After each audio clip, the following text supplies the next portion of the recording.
test.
Hey, good afternoon. It's 1:30. Today is Tuesday, June 10th, and let's go ahead and call the continuing budget hearing back to order.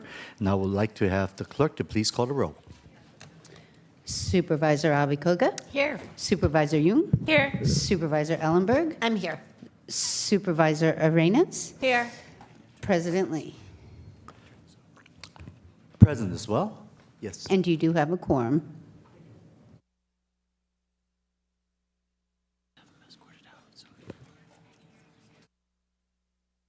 Sure. Actually, I need to, upon the request of council, we need to call this meeting to recess for next 3 minutes for a second, and we'll reconvene after the recess. Thank you.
All right, thank you for everybody's patience. We'll go ahead and call the meeting back to order.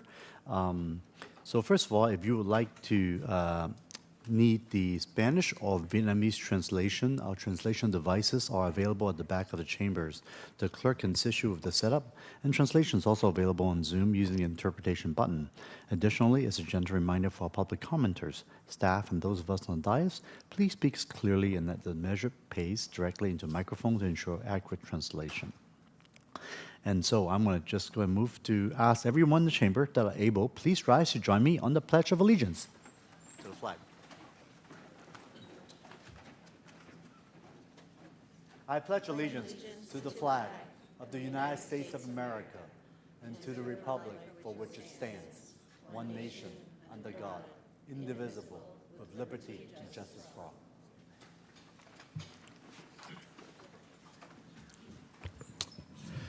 So today is a continuation of yesterday's budget meeting, so there will be no comment period for the non-agendized items. And so now we're moving to item number 45 and onwards. So first we'll hear the item 45 for any update.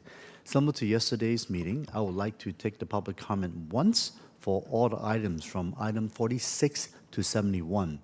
I'll then ask my colleagues the items between 46 and 71 that they would like to pull to proceed to hear those items and comments specifically with questions from the board.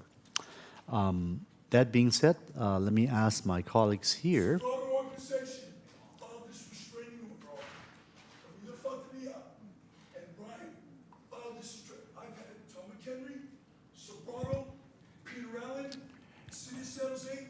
President Lee, you can issue a warning to Mr. Soto that he needs to leave the chambers. Yes. I just wanted to make certain that that was clear.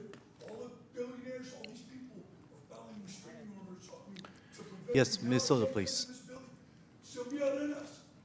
Mr. Soto, you are being You're warned warned. that you need to leave the building immediately, and if you do not leave, you will be escorted out of the building. I came here because I'm homeless, I'm on the street, I have untreated mental health conditions, I've got a blanket. I'm going to ask Please. the deputies to please remove Mr. Soto from the building. Thank you. And Camilla Fontanilla wants me to. You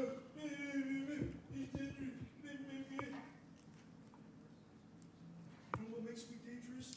Being in a library. Being in a library. You guys are afraid. Camila, you think you can exercise authority over Sussex? Well, what's your guys' plan for it? Because Toronto's financing it. We take you over Sussex, I guarantee you. God brace for us, Lisa.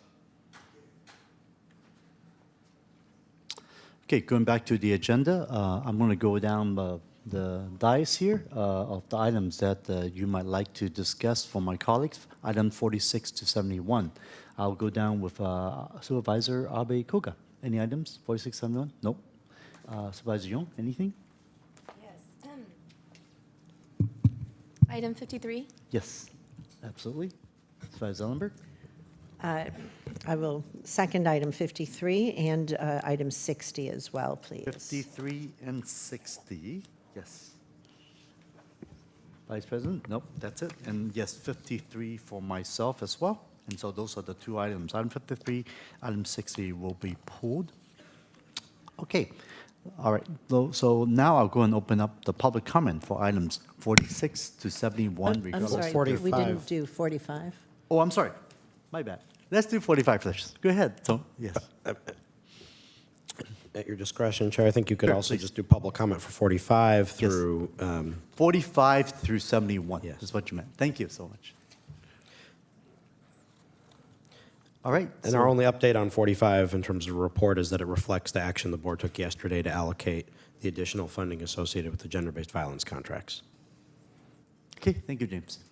Yes, clerk, how many speakers do we have lined up to speak on items 45 through 71?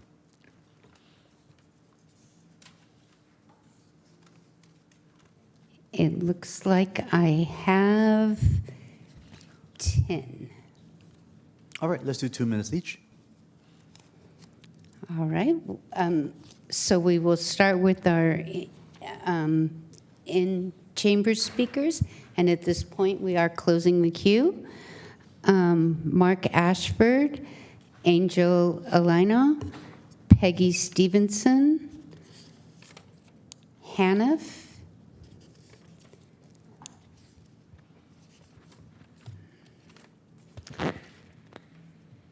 Susan, before the public or after? After. Wait. So, excuse me, I did have some duplicate cards. That's fine. So I truly only have 5 speakers. Okay, let's do 2 minutes each. Thank you. All right, go ahead and come forward.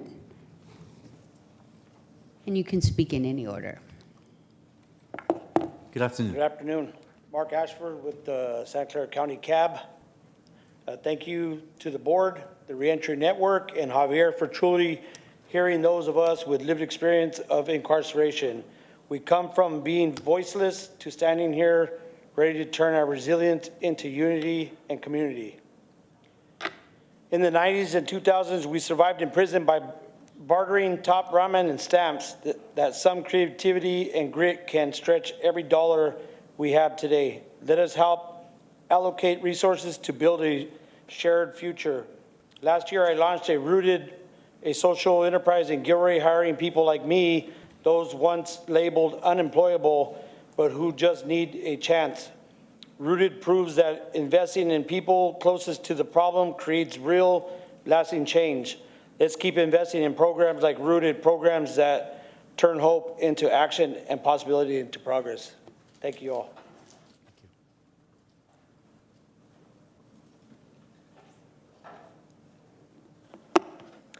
Good afternoon, board.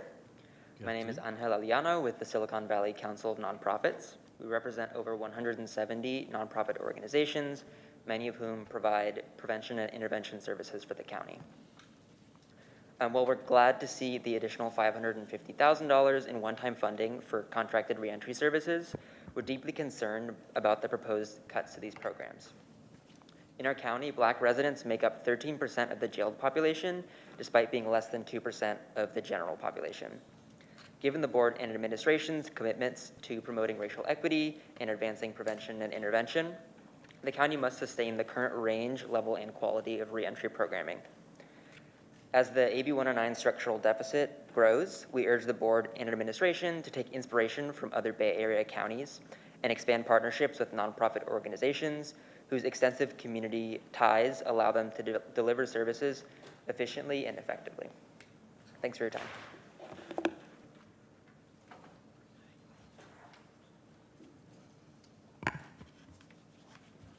Hi, thank you so much. I'm Peggy Stevenson, the founder and director of the Record Clearance Project at San Jose State University. I've represented people in record clearance cases for 20 years, and I've been our program has been working with people to provide peer mentors as they leave custody for over a decade. I have seen over and over again that providing assistance with clearing records and guidance as people leave custody is a sound policy and cost-saving measure, as well as the appropriate justice perspective to take. These are givens. People know that people leave custody with high rates of unemployment, high rates of homelessness, and that expunging records and guiding people through services is a way to reduce homelessness and increase employment. In fact, in 1 year, the estimated benefits of expungement outweigh the costs by $6,500 per person. We at the Record Clearance Project are grateful to have received county funding since 2019 for our service navigation program. However, that amount has not increased over the last 6 years. We're pleased to be recommended for funding for this coming year. However, that amount will be $10,000 less than what we received in 2019. Our legal services have received no funding from the County Reentry Resource Center since 2018. Inflation, on the other hand, as of course you all are very aware, is from 2019 to 2025 has risen 19.8% in our area, with something being wrong with the idea that a program that is very successful, has a 99% success rate in court, has seen a reduction in funding, let alone being able to keep up with inflation. Thank you very much. Good afternoon. I greet you. Assalamu alaikum. As a Muslim, my name is Hanif. I did 44 years for a crime that I did not do. And I just recently been out for over a year. And without the record of expungement, I don't know where I would be. If it was not for them, I wouldn't be here standing in front of you right now to give you a part of my life and what's been going on with me throughout my life. I would have been homeless. I wouldn't have had nothing to live for. I do not ever want to go back behind them walls. Now I work for the expungement and help them for people that's coming out of prison like myself. And I do everything that I can to make sure that they do not do anything that is wrong to the public. I guide them, I teach them for something that I have learned over the years being behind the walls. And I say this to you from the bottom of my heart. It would be a shame, a total shame, to stop that program or not fund it. I thank y'all for hearing me.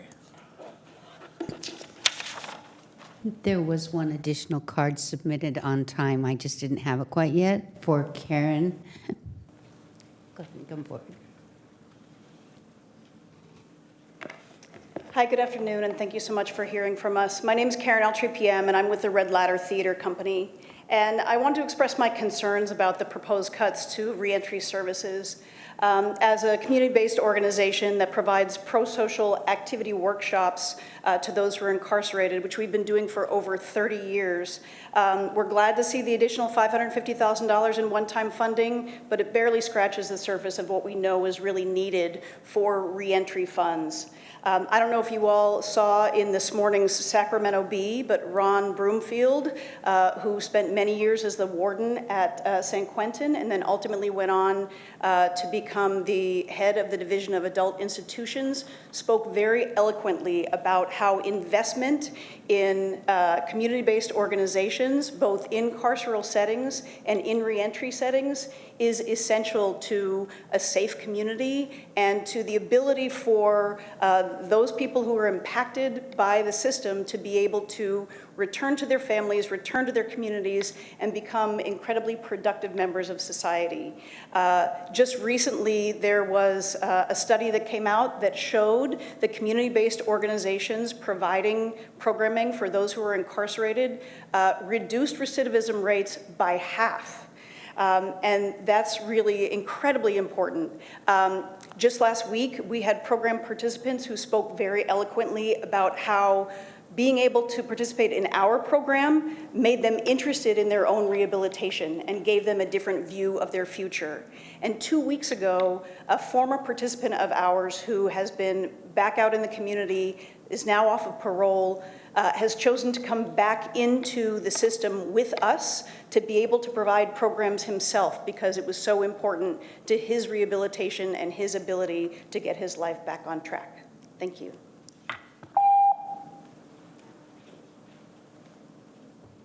And our final Zoom speaker is Ben. Ben, we've asked you to unmute. Yes, hello, good afternoon.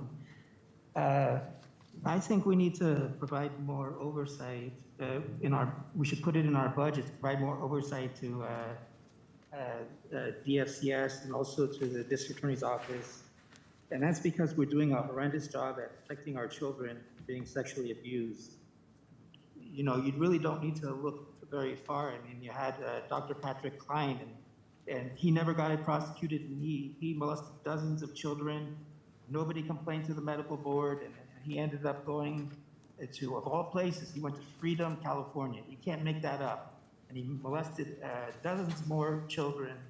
And there are other parents who complain now that when you tell CPS that your children are being molested, that nothing is being done. Talk to Catherine Campbell, talk to Violet Brooks, talk to Dia Baran. You know, you talk to Valerie Ray Berry. I mean, she caught her husband molesting, molesting the daughter, and nobody did anything. So what she did was she ran off to another state with her child just to protect the child. And that apparently was in violation of a court order. And Mr. Rosen extradited her back to California, and he put her in jail for an entire year. It's just, I don't understand how, you know, my own children are being molested, and I can't come to you guys. You guys are the stalwarts. You guys are the role models. You guys are the people that everybody in this county looks up to. And you guys won't do a thing to help protect my children. At least I need a screening for them. I mean, my son, he's already confirmed being raped, and my other children are showing signs of the same sexual abuse. And you guys are completely ignoring me. I mean, you guys right now, you guys could snap your fingers and I could get a screening for my kids, but you guys just don't care because, you know, somebody like Patrick Klein, somebody who's extremely politically connected, is involved in all this. And that's just wrong for you guys to do. Please Google Valerie Houghton sex trafficking, Houghton, for more information. Thank you for your time. And that concludes our public speakers. Thank you, Rhonda. I just want to make note to the public that the California law does prohibit the disclosure of any information related to an investigation of the suspected child abuse. We're not authorized by law to speak to specifics of any particular case or results of any investigation of the case publicly. The law also provides that requires child welfare departments to immediately cross-report such abuse to the law enforcement. Public can be assured that our county takes all allegations of child abuse and neglect seriously and takes appropriate action. That being said, I'm going to go to Supervisor Ellenberg. Go ahead. Thank you, President Lee, and thank you to the speakers who came today. It's always helpful to put faces and emotions to the many pages of numbers and facts that we have in our budget. Before we get into some specific items today, I really just wanted to take a moment to reflect on yesterday's proceedings. One of the most significant developments since the proposed budget was presented and reviewed during the May workshops is that we've learned that our state sales tax revenue is nearly $18 million less than expected. I do appreciate that administration has proposed some proactive budget solutions to achieve our mandated balanced budget. But when we are making difficult decisions that will have real impacts on real people, community organizations, labor partners, we have to be able to communicate these decisions in order to maintain trust and an understanding of, even if not always agreement with, our direction. I want to make sure that at every step we highlight the actual impact of any further increases to that negative appropriation and be sure that we continue to consider all available options. It is certainly our job, the five of us up here, to be responsive to the needs of our community. The board has both the authority and the responsibility to provide direction on budget priorities and delivery of services. So back to that nearly $18 million shortfall, we're being asked to approve the $8 million or so cuts that administration has already identified, as well as approve the remainder as a negative appropriation. So I just want to highlight a few elements as I understand them of what the negative appropriation process means. First, the reductions won't actually be countywide. We know that they won't apply to our health system. They will apply primarily to departments that rely on general funds. The negative appropriations will not necessarily be split evenly based on weighted share of FTEs. They'll entail evaluation of department budget reduction proposals and may result, we are told, in some departments shouldering a larger share of the cuts. Within that framework, SSA is the department that is projected to be most impacted. It was stated yesterday that it is unrealistic to assume that these reductions can be achieved through small ticket items such as supplies or travel expenses, and that reductions could impact contracts or positions. And this concerns me deeply. Board members have heard from CBOs in many cases about impending impacts to their contracts, and they've alerted Board of Supervisors members. I am not comfortable when I don't receive that information in advance from administration. I believe that the board should know before our partners come to us with concerns. And I'll share an example that I'll talk about more later with item 53, but with regard to the AB 109 cuts to the Office of Diversion and Reentry Services, we had virtually de minimis information in the recommended budget on the $1.45 million cuts, including which programs would be affected, how many clients would be impacted, and the extent of service reductions. Without a more granular breakdown of Object 2 spending, specifically to separate contracts and personnel pieces from contracts and services from office supplies, travel expenses. Without having that breakdown, it is really, really difficult to feel that we have, I'll speak for myself, to feel that I have sufficient information that would allow me to evaluate the impact of reductions relative to current levels of service. So I'll just repeat what I said yesterday, that the board needs to be actively involved in addressing the remaining shortfall. There are more tough decisions coming our way following the state and federal budget approvals, and a process, I believe, is going to be essential to ensure that board priorities are paramount. As I also mentioned yesterday, I intend to bring forward additional recommendations on specific budget improvements. But for the time being, I just want to emphasize the expectation that as we are faced with increasingly difficult decisions, that we convey the appropriate level of detail to communicate those decisions to the community. That statement is directed both to our administration and to the public. It is absolutely critical that we understand the impact of every decision that we are being asked to make. Thank you. Yes, Vice President Arenas? Thank you. I wanted to thank the administration for making adjustments and pivoting with the board as we realize what it means to have reductions in one place or another, in a program, in a service, that we didn't necessarily understand because our budgets are so high level, that we don't get to have this very specific picture of how reductions are going to impact our particular programs, especially the ones that are connected to some of the priorities. Not to say that there isn't anything that we do that isn't important. Everything that we do is within the safety net category and is important to our community. But there are certain populations and areas that are more at risk than others, and we as a board, I think you heard from us, prioritize our gender-based violence.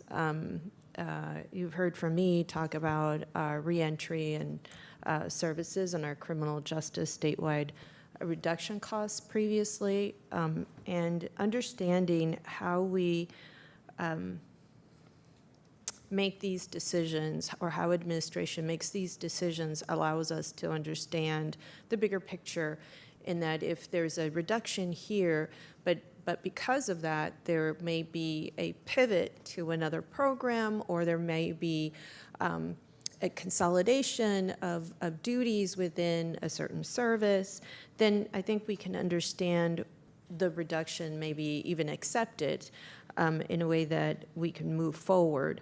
But in the meantime, I think we need to figure out a process that allows for us to have that kind of, and I talked about this a little bit yesterday in terms of our budget process, which is separate from the content of it, but just allowing this kind of back and forth between the board and administration so that we can really be supportive and walk together in the same direction so that when our priorities are preserved and the populations that are at highest risk can also be protected. And I'm sure that you're thinking about all of these things. And James, it's very, I understand it's very unfair for me to say, well, not here, don't make cuts here, but here's okay, which it isn't, right? I want to say no reduction is okay, and just vote no on all of them. But that would be unreasonable, and it would be careless, and it would be irresponsible, right? Because we need to make sure that we are viable and that we're able to move forward and be trimmer. And part of tightening the belt is hurt. It's going to hurt somebody, something, somewhere, some program, some division, and it's not lost on me. But I want to thank you for being so open about the gender-based violence, about the reduction in about the criminal justice system-wide cuts that we saw through AB 109.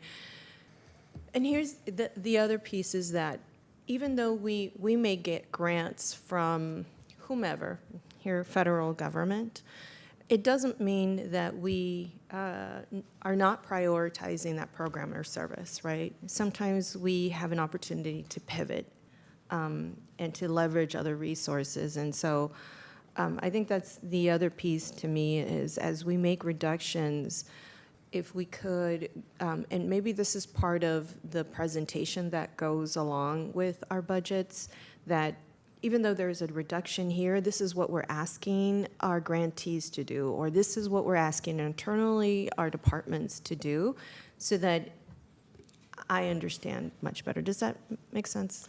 Yeah, that makes a lot of sense, Supervisor. And if I could just share some comments in response to both of your statements regarding the negative appropriation, regarding the budget process.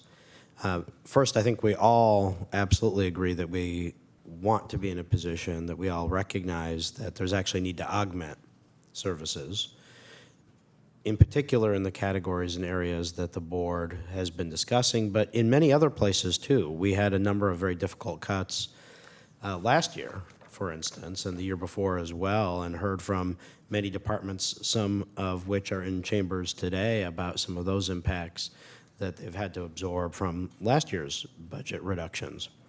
And we would like to be in a position to be able to, in the future, restore some of those things and, of course, augment programs and services to reflect the incredible need.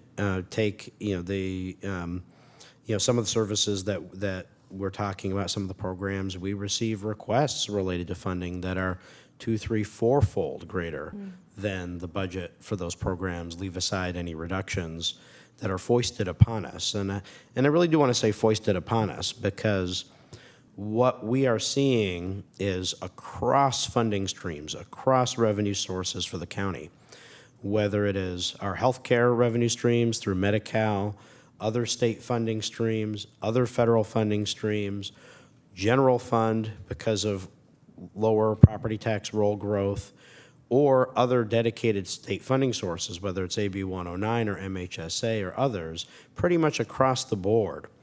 We are seeing each of these impacted in some way or the other by growth slowing such that it's no longer keeping pace with revenues. That even affects our non-general fund departments. We don't talk as much about them, but those same pressures exist there as well, whether that's parks or roads or many of our other non-general fund departments too. And so I just want to acknowledge that what we're seeing and dealing with right now, though unprecedented at the federal level in terms of that 30% of revenue that we rely on, and potentially truly catastrophic in the context of Medi-Cal. We are seeing smaller but significant impacts across a whole range of other funding streams, some of which are the actual dollars themselves, and some of which are policy decisions to shift funding away from counties, like what happened with Prop 1 with MHSA, where the state has grabbed a bigger slice of that pie and shifted that money away from counties and is now more prescriptive around how we use what we do still get left. So that's kind of at the big picture level, the overall situation we're facing in a context where, again, to emphasize, we all are in agreement that there's a need to actually augment services, not cut them.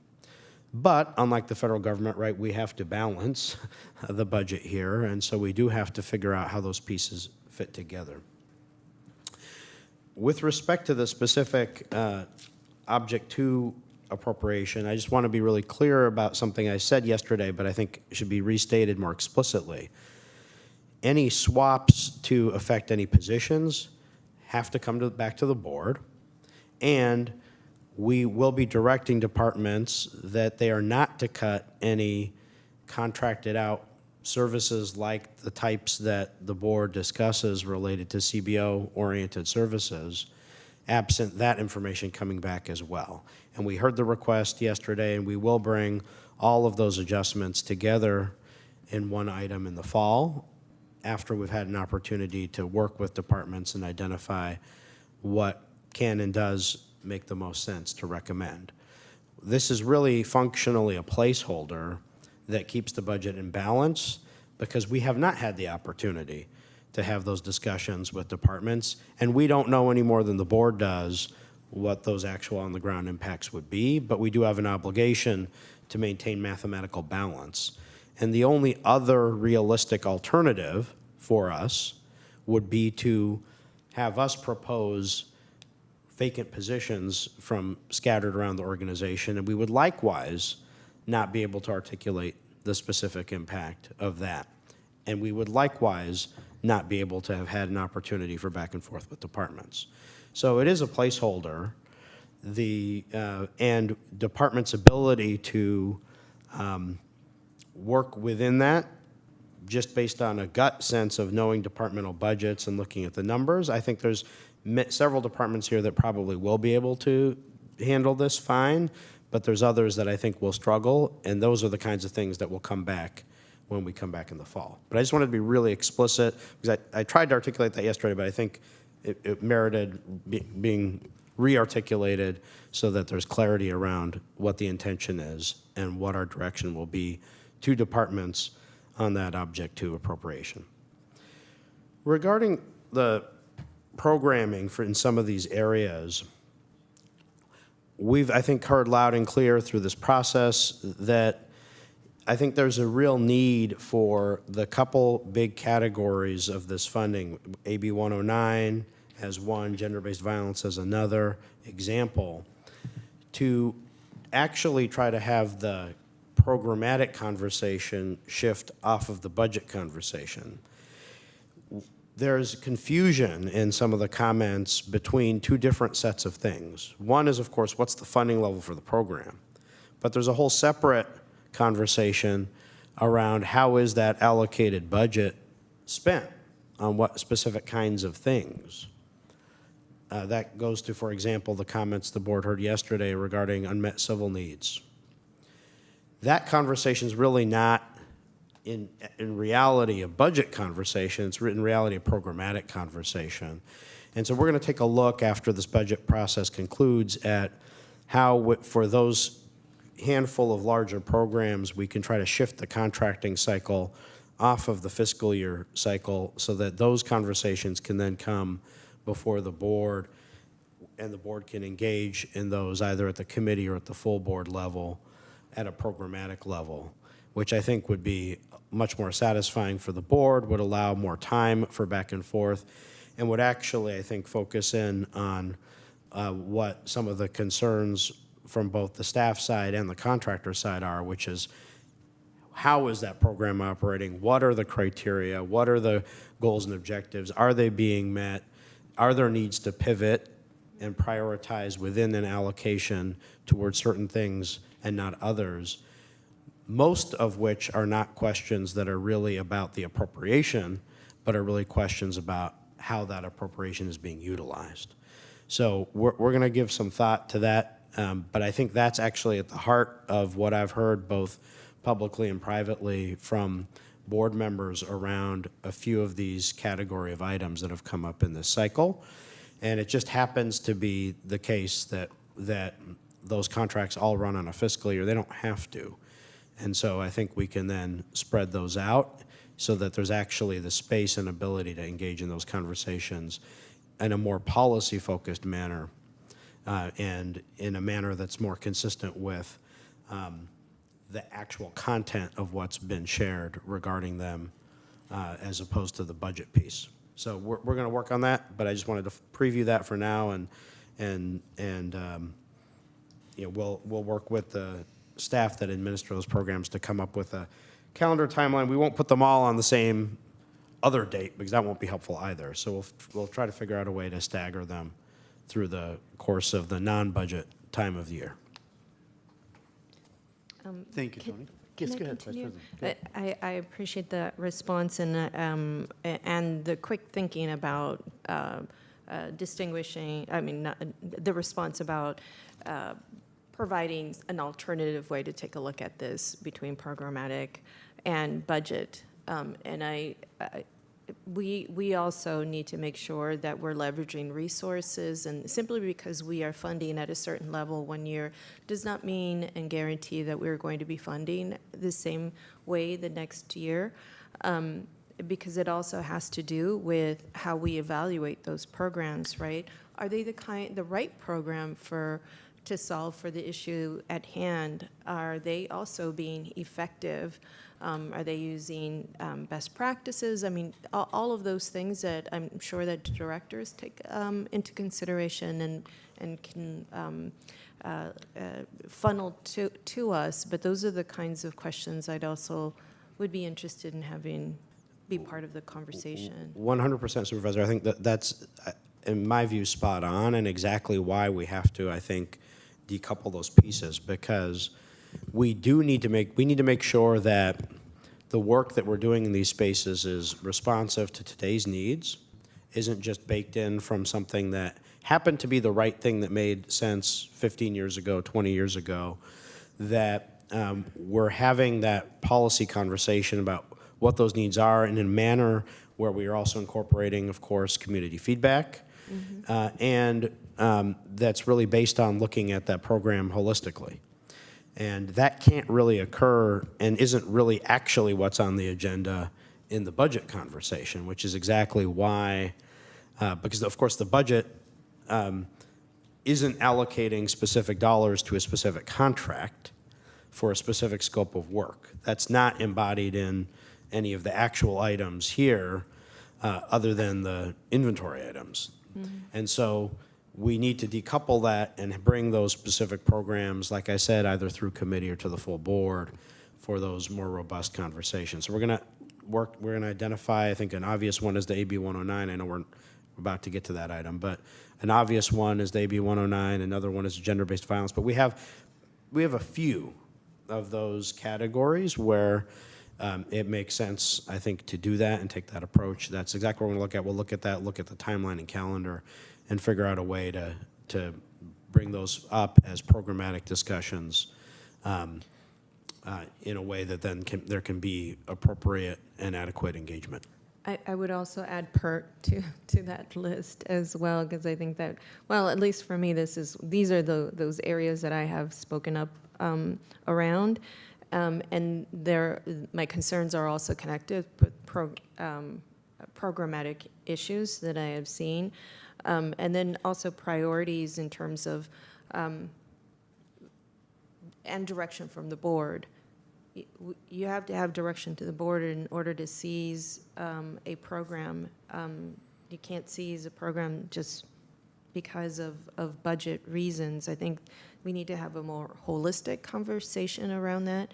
And so I think for me, I would love to have a study session that focuses on change models, system improvements, heck, disruption in government systems, right? And I think this is the time for us to learn about what is the best pathway forward so that we as a board can understand, one, appreciate, two, be maybe potentially on the same page. We will not always be on the same page, but as close as we can be to forming a perspective about how we are going to move forward in the next 3 years, 4 years, because this problem is not going to go away. And so I think it's a more long-term fix that we need to take a look at, and we need to be educated collectively around those change models. So if I don't know if you've already made a motion, Supervisor. I would like to make a motion to approve this item and then to also ask for a study session on system improvements / change models so that we can learn on an off season, not during the budget, how do we accomplish that?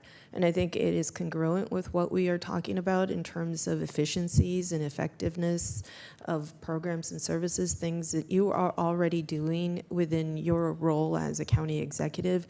Now, how do we apply it as a board in a policy-making world? So anyways, I'm hoping I can get a second. Second. Okay, thank you. Supervisor Young. Thank you. James, Greta, to your executive team, I just want to thank you. And I want to also thank the frontline staff, the managers, and the departmental leadership here today in anticipation of the year and years to come of budget concerns, constraint, and restraint. I used to be a program manager overseeing a couple of offices. I think some of my bosses are in the audience today. Our former bosses. Everyone's my boss. and I remember fighting tooth and nail to protect every single last dollar in my Object 1 and Object 2 accounts in my cost center.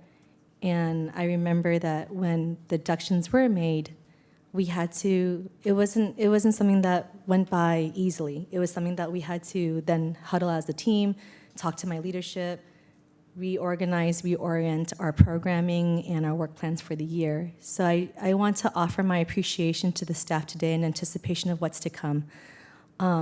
This board does not take this lightly, and I echo my colleagues' concerns and desires to lean in to the budgeting process and to the operations of this county to understand the full impact of our decisions, and just as importantly, how to help mitigate some of this as thought partners to our staff and our county organization.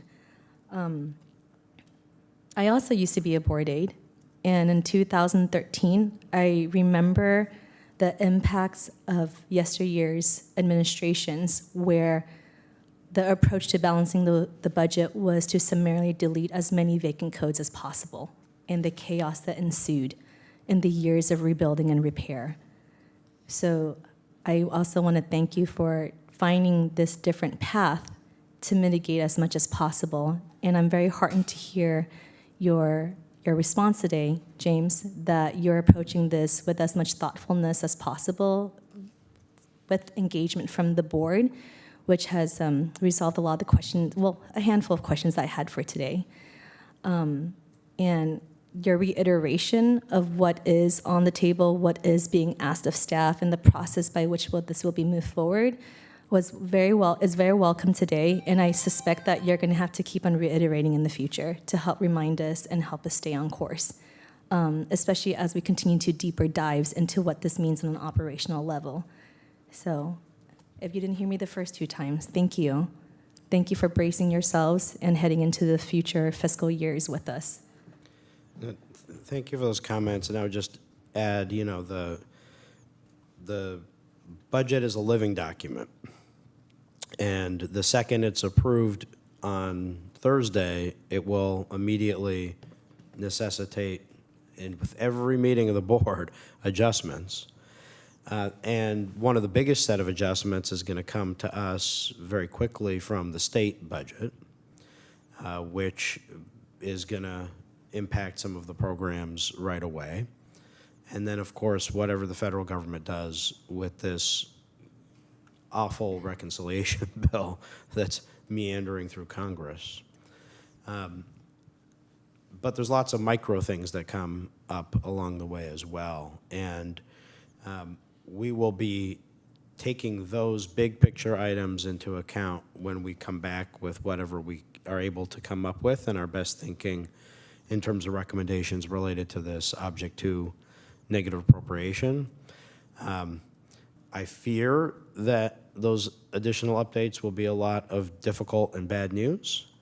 And I keep reiterating that too because it's important for our entire organization to be cognizant of that. We're in for, I think, a very difficult few years ahead and are looking at a very challenging FY27 process. And I don't say that because I'm trying to make people fearful in any way. I have tremendous confidence in this organization, in this community, and in the resilience of this organization and community to continue to prioritize safety net services and to continue to deliver the services that people rely on. But I do say that because I think it's really important to be honest and upfront about what we do see on the horizon. And it is quite challenging. It's going to be quite challenging for us. So we will continue to quantify that as best as we can. We'll continue to bring forward the best recommendations that we can. But we also should be under no illusions that both that FY27 process, but even before then, I think will bring truly extraordinary challenges for us as an organization due to these federal and state pressures and due to the fact that the state is also in some ways piling onto the same programs. But we will always bring forward our best thinking on how to deal with that, and our thinking is, of course, informed by our staff, our departments, as well as input and engagement from the community. Go ahead. Thank you, President Lee. I do have one more request. Sure, please. So on a different pivot here, while the Santa Clara Valley Health budget was approved yesterday, my office is made aware that a meet and confer process with RNPA will continue into the next fiscal year. I'd like to request that administration provide a report to the board on the status of these discussions in the fall and understand any substantive changes to patient care and services that ultimately may occur. Is Sure. that something that needs to be added to the motion, or is there a request that I can make from the dais? We'd be happy to keep the board updated on that, and it would be appropriate to do so as a labor-related update. Okay, thank you. Okay, no worries. So we have a motion on item number 45 and the second. Yes, Supervisor Apicoga. Could you clarify what the motion is? Sure. Let me try through the maker. Sure. So the motion, thank you, Chair. It is to accept a report and to request a study session on system improvement and change model in the future on an off-budget season. Yeah. Great, thank you. Oh, I thought they I think the request was received separately from the received motion. and they said, Oh, yeah. thank you. Thank you. And just to be clear, I believe the motion would also be to refer all the items 45 through 70, except the two that were pulled. Is that correct? Exactly, Tony. Correct. All right, clear? All right. We ready to go take the vote? All right. Supervisor Apicoga? Aye. Supervisor Young? Yes. Supervisor Ellenberg? Yes. Vice President Arenas? Yes. President Lee? Aye as well. Motion carries. Thank you. All right, let's go deal with the two items that's been pulled. Item number 53, which is related to the revised recommendations on the criminal justice system-wide costs. And I see the light on for Supervisor Ellenberg. Would you like to hear from staff first, or you have questions now? Absolutely. I was just a little eager there. Yes, staff and then the Sure. public. Thank you. Yes, go ahead, James. I don't think we have a significant presentation other than to be available to answer questions. I did want to note, though, that an updated legislative file was posted yesterday that provides much more detail regarding the items that are planned for funding and not in the Object 2 category related to AB 109, with the revised recommendation to increase the augmentation by $550,000. I do just want to add one reminder. We discussed this at the workshop, but just one reminder, which is we do have a structural imbalance in the AB 109. Adding this 550 is functionally adding to the deficit situation that'll need to be addressed for FY27. We recommended this because we thought that was an appropriate balance in between that and maintaining some of the services when we went back and looked at the specific contracts, which we said we were going to go back and look at the specific contracts at issue based on the conversation that happened at the budget workshop. So we did that, and that's kind of where we landed in terms of striking that balance. Of course, it's at the board's pleasure to dip further into that, but if we did so, it adds to the cuts that would need to be programmed for FY27. So this is why we did that in that context, and of course, we're happy to answer questions. Okay, Supervisor Ellenberg. Thank you. Thank you for that, that statement, James. I understand it. I'm feeling how hard this is. I do have to express deep concern regarding some of the proposed AB 109 funding cuts to the Office of Diversion and Reentry Services, particularly those affecting legal services provided by the Pro Bono Project and navigation services offered through Turn Behavioral Health. Though the information wasn't included in the ledge file, I was able to learn that the proposed contract cuts for the Pro Bono Project may mean reducing the number of justice-involved reentry clients who receive legal services from 400 this past year down to about 143 next year. While this is just one example, it really does illustrate the potentially serious consequences these cuts could have on a population that this board has consistently identified as a priority.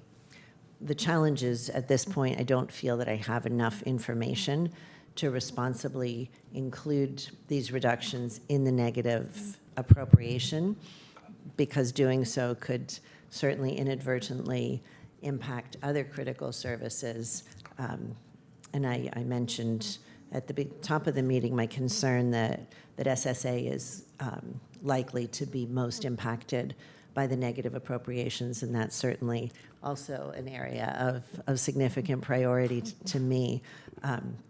So saying that, I want to strongly emphasize the need for the board to receive complete and transparent information about proposed contract cuts much, much earlier in the budget process. So to that end, I would make a motion to receive this report and direct administration to provide a report to the board in August once contract adjustments are finalized, detailing the specific service reductions and direct impact on clients. In other words, the reduction in number of clients that are served. Second, Arenas. Thank you very much, and I'll share. I'm sure we all go through our own budget agonizing processes, but I had come into this meeting still really intending to try to get those contracts amounts back in. And again, this is a priority area for me, but I am just painfully aware of the impact that will have on our own direct services. And I think about our county employees as well. to listen to us and to anticipate the potential of greater and greater cuts in their departments as we support the really extraordinary and important work that our community-based organizations are doing. And it's really, I think this is all a matter of what disappointment folks can bear and at what rate as we navigate through this time. And thank you for the second, Supervisor Arenas. Of course. Is the motion seconded? Yes. Vice President, go ahead. Thank you. I also want to, this is a little repetitive, but I think it's worth repeating. By the way, thank you so much for all the work that you all do. I know that you're hands-on. We are obviously on the other side of this as policymakers, and this is where budget is an expression of what is important to all of us. And I know that it's not because these areas of concern that we are bringing up are not important to you that you've created these reductions. It's just the point in time that we are in that requires us to reduce things. So it's no reflection. I think I just want to make that clear that it's not a reflection of my assessment or your judgment of what you think is a priority.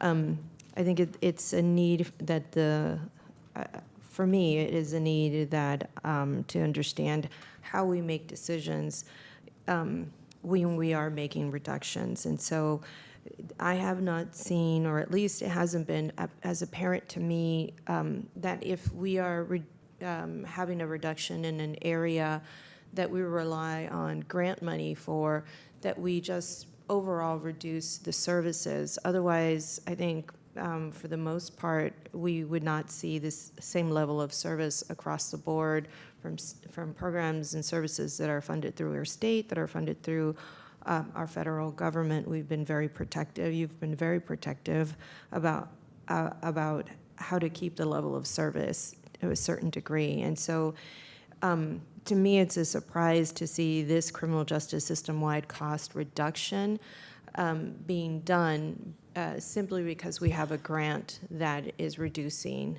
our funding mechanism.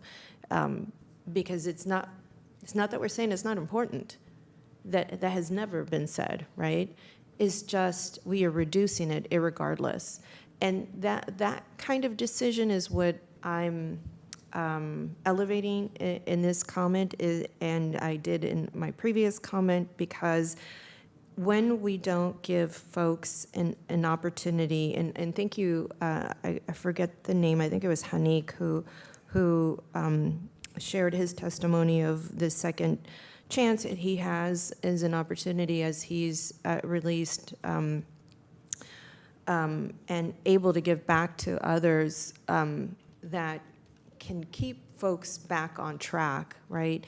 And and this is very similar to what we see in the health and hospital system. And mind you, it's not, people are not going in for a doctor's appointment, but they're going in to help, to receive help about how to keep their life on track, right? And including their health. But this is how to keep their life on track and those support systems that they rely on to do that. And to me, that is equally as important as a medical visit, preemptive to taking care of somebody's physical health and well-being, versus going to the to the emergency department. We don't want them going to the emergency department, and we don't want folks to come back into our jail system. It is much more expensive for us to keep folks incarcerated. That's not the point that we want, and I know that is what we are hoping to avoid. But how do we do that? Well, we keep certain levels of service at a certain grade so that we can make sure that they don't come back into our jails, into probation. That's the piece that I feel is missing in terms of discussion. We are talking simply about cuts, and we are not talking about what is it that we are saving when we continue with a certain level of service at this stage or at the reentry stage, and what is it that we're saving? And I know, I think it was one of the speakers from the that said, keeping or expungement cost savings were about $6,500 per person. But I know that the savings that we are feeling in our system is greater because we keep somebody employed, we keep somebody out of our probation and our carceral system, which is much more expensive for us to have, and it is also less fruitful. So if you could help me understand, and from here on, and this goes back to the initial discussion that we're having, why make programmatic decisions or service level decisions based on just a source of funding for this area? I think those are two really good questions, Supervisor. So first, kind of the first set of questions was really around, how do we think about these dedicated funding streams, and if there's a reduction in that funding stream, how do we approach the overall programming in that space? And that's an issue that affects much of the county organization because so much of our funding actually is composed of a series of dedicated funding streams, whether it's certain types of realignment, AB 109, MHSA, different kinds of tax revenue streams that often come from the state, mostly, or sometimes from the federal government, but to serve specific programs with specific restrictions or for specific purposes that we have chosen to use in certain ways over the years here at the county. With respect to AB 109 specifically, we actually have made, and in this recommended budget did actually shift some costs off of AB 109 and onto the general fund, which, because the general fund had a deficit, meant that we made cuts elsewhere in the organization to essentially help AB 109 come in to move more towards structural balance. We also didn't bring forward cuts to bring AB 109 into structural balance. So there is still a huge gap that will need to be grappled with in FY27.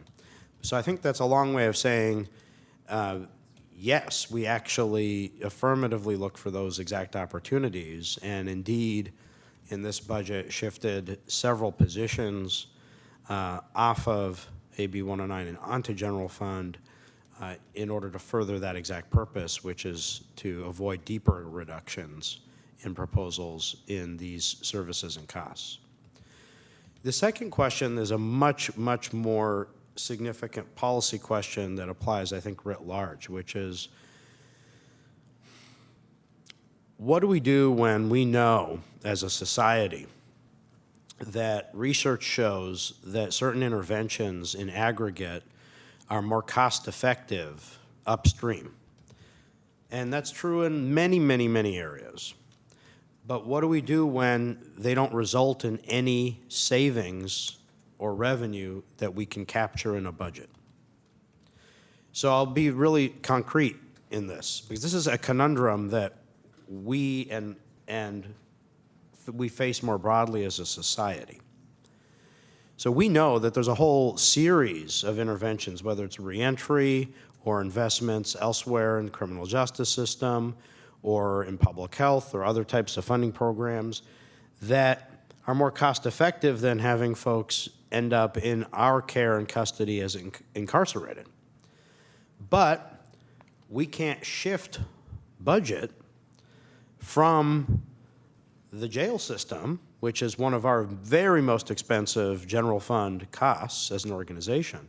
We can't shift budget away from the jail system unless we can actually capture those savings by being able to reduce positions or services in the jail.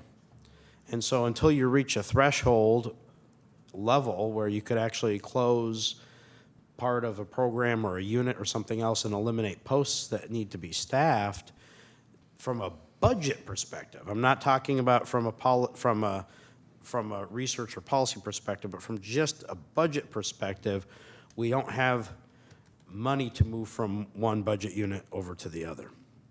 And that challenge appears in many domains. We see it on housing and homelessness issues. We see it on a whole variety of social services interventions as well.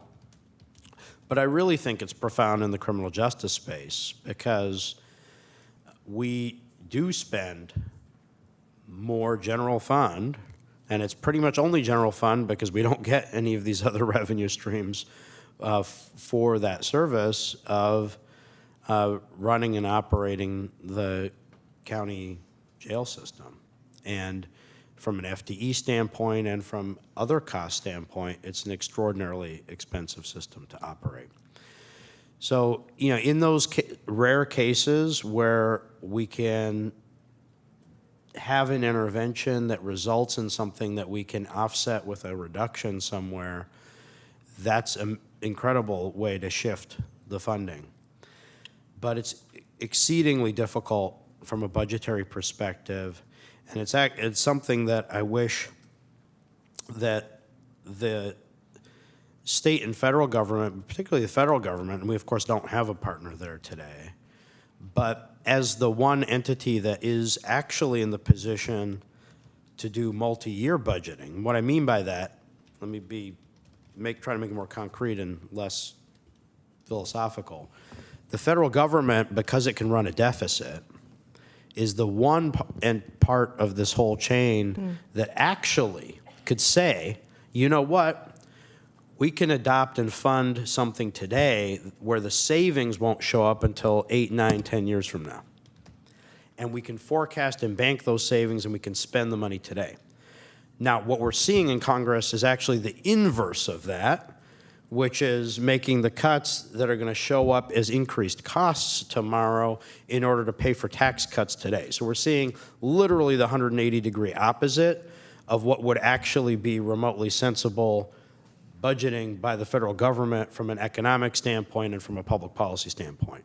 But it is the one entity, and it did in the past through programs like investing in Head Start, right? Through programs like investing in the creation of Medicaid in the first place, through programs like were created under the New Deal. The federal government ran deficits to invest up front in programs that had massive monetary and policy payoff in the future. We don't get the luxury of doing that because the only thing we can borrow money for under the California Constitution is buildings and land. And that's only with voter approval. But other than that, we don't have the ability to say we want to invest extra money today because we believe the program will result in a budgetary savings 3 or 4 years from now. It is a huge challenge, and it is the fundamental reason, in my view, that counties across the United States and across California continue to be forced to spend disproportionately on the tail end of the pipeline after the crises have happened, after the problems have occurred, because there isn't a way to budgetarily capture the funding to free up resources to invest more in the front end. I think we do a better job than almost any other county of making those investments, in large part because that's where we have, through the policy decisions of this board and its predecessors, we've made the policy decisions to take discretionary money and put it there. And so unlike the majority of California counties that took their AB 109 and just dumped it straight into their jails, we created this amazing reentry program. But our ability to do that was because we had that new funding stream show up, and trying to do it in the context of general fund where we're locked in, whether it's through consent decrees or legal requirements or otherwise, into the operation of the current system, it's a huge challenge. So anyway, I look forward to further conversations. I think something we can talk more about at the study session, something I've as you can tell, have some passion about and have given a lot of thought to, because I think it's a real major societal problem. And like I said, the one entity of government that can, should, and has full ability to do so is the federal government, and they're going into debt for exactly the wrong things. And in fact, spending tomorrow's money today on tax cuts instead of these profound investments, it's more than a tragedy. From my perspective, it's a moral crime. It's a raw deal, but thank you. I appreciate all of what you've said, and I look forward to having further conversations. Thank you. Thank you, Supervisor Young. I'd like to ask for the motion to be read back to us. Yes. Clerk? I can tell you what I have as a Sure. motion. You want to go do that? James, go ahead. Yeah, the motion was to approve item 53, but direct administration to report back to the board in August with specific service reduction and client impacts in the AB 109 program. Thank you. I'm supportive of this motion today. However, I do have deep concerns about the availability of navigation services to our clients. And I've been in the courtroom when these services are rendered. I've met people after they receive these services, and it's extremely necessary to helping people back on their feet and on their way. And so I look forward to the conversations coming back in the future.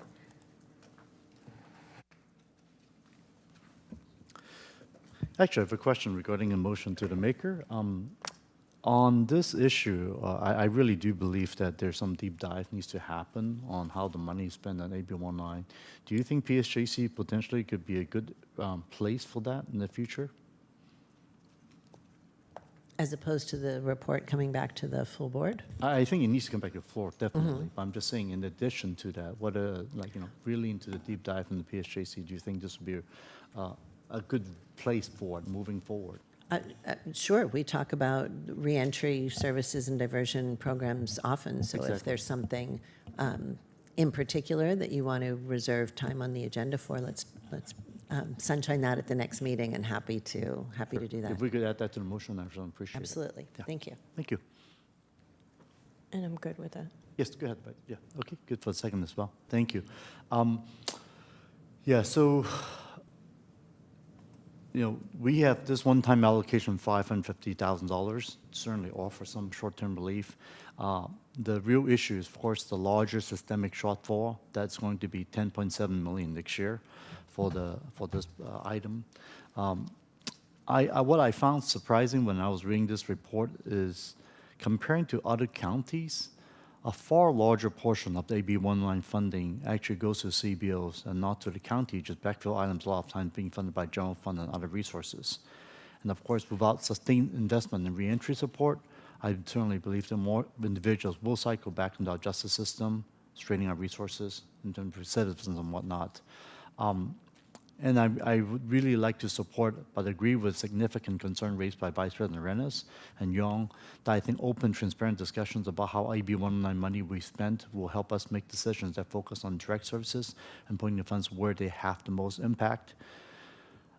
So far, I would say for this process this time, we certainly didn't have enough time to evaluate the data, the clarity, and the program level info to review these decisions. And I also don't feel the community have the sufficient input on it today. So for that, just to make this point clear, I will not vote yes on the current projected allocation of these funds. And I'm looking forward to seeing the additional information and go ahead and call for the vote. Thank you. If I can Sure, please. Add, I appreciate that, and I do think we need a much deeper dive into AB 109, understanding, first of all, where those funds come from, what their stability is, the fact that we have a structural deficit because we invest more than we receive. Which is in many ways a good thing and demonstrates our commitment. And canceling that or ending that structural deficit by definition would mean providing fewer services, which I don't think any of us are interested in doing.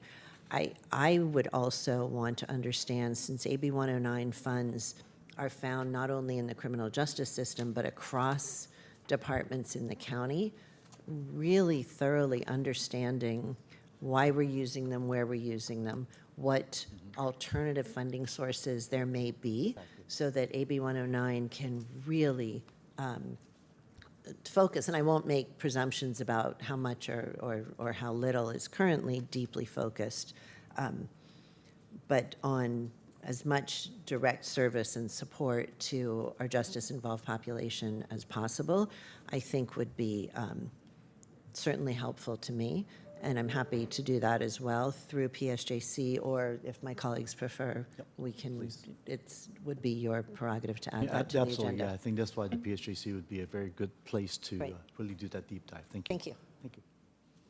I'm sorry, and then would that then also come back to us to Oh, yeah, no, understand? the comeback support, Oh, absolutely. perfect, But I perfect, think we love need it. extra, as much help we can on this specific issue, how important it really is for our community. Thank you. All right, if no further vote, let's go call the vote. Thank you. President Lee, I did want to just confirm that we did do public speaking for all items at That's the correct, yeah. In beginning. the beginning, when we did the public speakings from all items, pulled or not pulled. Correct. Thank you. Thank you. Thanks. All right, Supervisor Abakoga, Aye. Supervisor Jung, Yes. Supervisor Ellenberg, Yes. Vice President Arenas, Yes. President Lee. Abstain? Motion Thank you. carries. All right, now moving to item 60, which is considered the county executive revised fiscal year 25-26 recommended budget for the Office of Supportive Housing as pulled by Supervisor Ellenberg. Thank you, and I'm happy to go right to my, my couple of questions. Don't need a report. Thank you. KJ and company, thank you all, really just every day for your leadership and your expertise in the work of helping us both prevent and end homelessness in our county. And I am aware that we're hearing an update on the community plan to end homelessness next week, so I'm a little bit ahead of myself, and if it's more appropriate to give more fulsome answers next week, that's fine, but before I can approve this budget, I just need to clarify a few things on the record.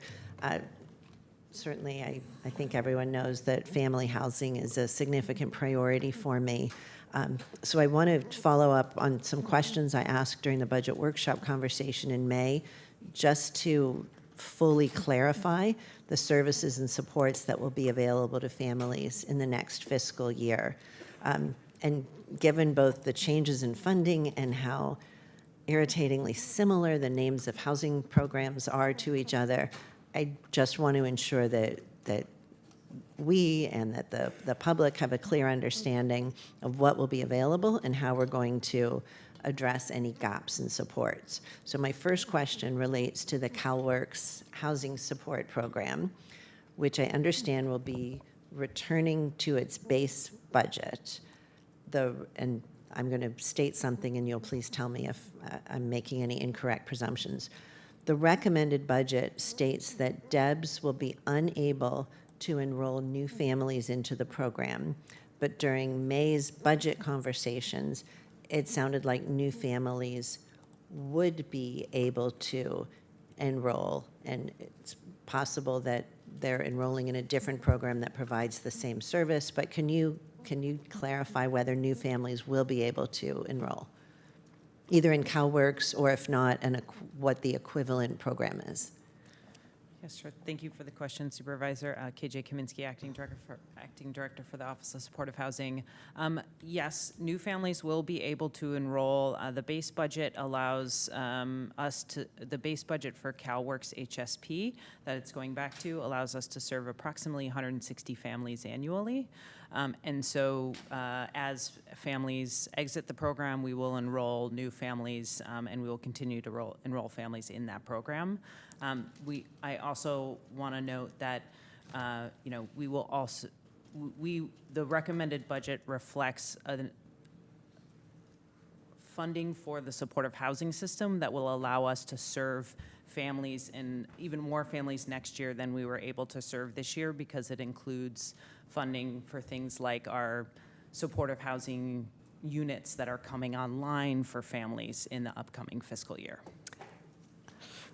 I love to hear that, and that may have anticipated my second question, but again, just for my super clear understanding, the $25 million in general funds to backfill housing programs will, with regard to that money, does this preserve housing supports for families, or might there still be, I think you just answered the question that families will not be negatively impacted by the changes in funding streams? That's correct. It does, the recommended budget, the 25 million in backfill will allow us to sustain our current supportive housing programs, including the programs that are serving families with children. Thank you so much. And if I could make a suggestion, when the report comes to the board next week, I think it would be helpful to kind of help us transition from focusing on what the specific stream is to what the actual amounts are, the number that we're serving, how does that change? Because it's hard not to get fixated on, and I think for recipients of benefits to panic if they hear that the program that they've been relying on is no longer going to be funded. So I really want our message to be about what dollars are still available regardless of where they come from, and who will be impacted and how. Is that something that can work in your report? Yes, I think we can address that in the presentation. Perfect. Thank you so much. Then I would make a motion to receive the report, to receive the item today with that direction for the report on the community plan to end homelessness update at our next board meeting, and would look for a second. Second. Moved and seconded? Thank you. Thank you. All right, I see no further lights, so if there's no further comments on this motion, I'll go ahead and ask for the roll call. Supervisor Abakoga? Aye. Supervisor Jung? Yes. Supervisor Ellenberg? Yes. Vice President Arenas? Yes. President Lee? Aye as well. Motion carries. Thank you. This brings us to the end of the second day of our budget hearing, and we'll go ahead and now recess to Thursday. And at 1:30 p.m., thank you very much to OBA staff, administration, security staff. We'll be recessed to Thursday, June 12th. Thank you very much.